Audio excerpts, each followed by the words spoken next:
Assalamualaikum warahmatullahi wabarakatuh. Pada kesempatan kali ini, saya akan memaparkan analisis keuangan dari PT Cahaya Aero Service dengan kode saham CASS.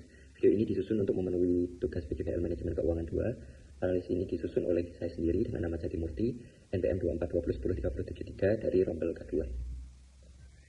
Dan kajian pada analisis kali ini yang pertama ada pendahuluan, lalu kajian kinerja dan fundamental, analisis risiko dan biaya modal, struktur modal, kebijakan dividen, dan terakhir kesimpulan dan saran.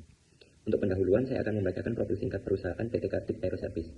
PT Kartik Aero Service ini merupakan perusahaan yang bergerak di bidang layanan penunjang penerbangan dan jasa boga, berdiri pada tahun 2009 dan IPO pada tahun 2011. Bidang usaha PT Kartik Aero Service ini antara lain ground handling, cargo handling, MRO, dan jasa boga.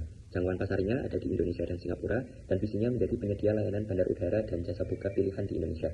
Struktur kepemilikan PT Kartik Aero Service itu dimiliki oleh PT Roket Cipta Sentosa dan Sat Investment, lalu sisanya oleh masyarakat atau publik.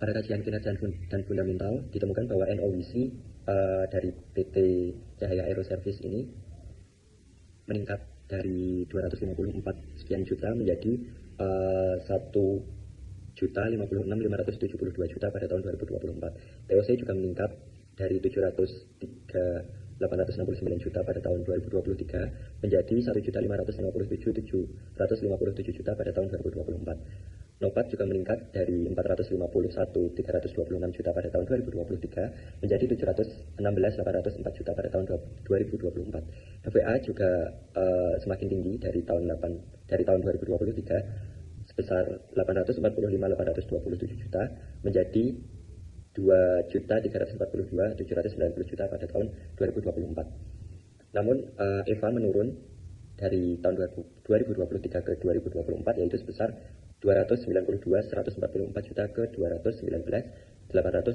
juta.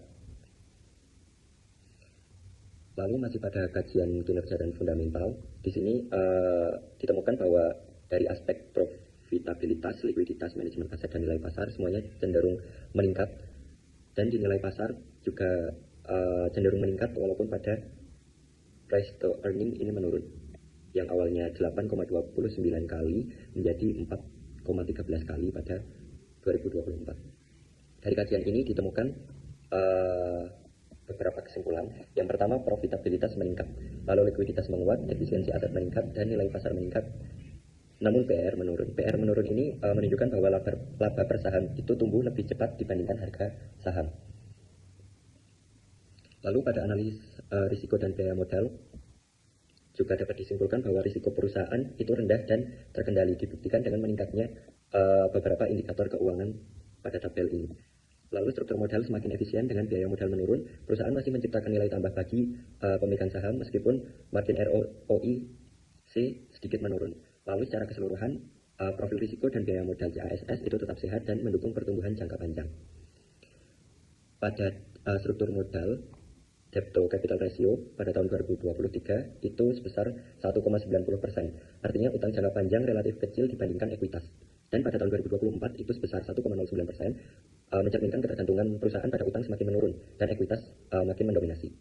Kebijakan pendanaan jangka panjangnya, perusahaan ini mengutamakan ekuitas dan utang sangat kecil. Rasio yang menurun berarti risiko semakin rendah. Lalu kesesuaian dengan teori struktur modal, perusahaan ini sesuai dengan packing order teori, yaitu mengedepankan biaya sendiri atau laba ditahan dibandingkan dengan hutang.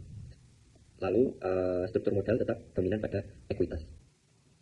Kebijakan dividennya, analisis kebijakan dividen pada perusahaan ini, dividen tunai tetap dibagikan dan sebagian laba ditahan berimbas pada ekuitas yang meningkat dan mendukung pertumbuhan jangka panjang. Relevansinya dengan signaling teori pada sinyal jangka pendek, kembalian dividen menunjukkan kondisi keuangan pada perusahaan tetap sehat dan meningkatkan kepercayaan investor. Lalu sinyal jangka panjang dengan laba ditahan memperkuat modal dan ekspansi, menandakan bahwa manajemen yakin terhadap prospek perusahaan.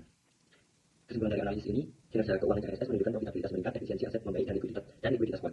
Lalu struktur modal didominasi ekuitas, risiko keuangan rendah dan stabil, kebijakan dividen konsisten, tetap membagikan dividen tunai sekaligus menahan laba untuk ekspansi. Perusahaan masih mampu menciptakan nilai tambah bagi pemegang saham meski EVA sempat menurun. Lalu saran yang bisa diberikan dari hasil analisis tersebut, yang pertama, pertahankan strategi pendanaan berbasis ekuitas untuk menjaga stabilitas jangka panjang, tingkatkan efisiensi operasi agar EVA yang sempat menurun bisa kembali meningkat, optimalkan penggunaan laba ditahan untuk ekspansi usaha produktif, dan perkuat komunikasi dengan investor melalui kebijakan dividen yang jelas pada isi yang kepercayaan. Referensi yang saya pakai untuk menyusun analisis ini ada 4.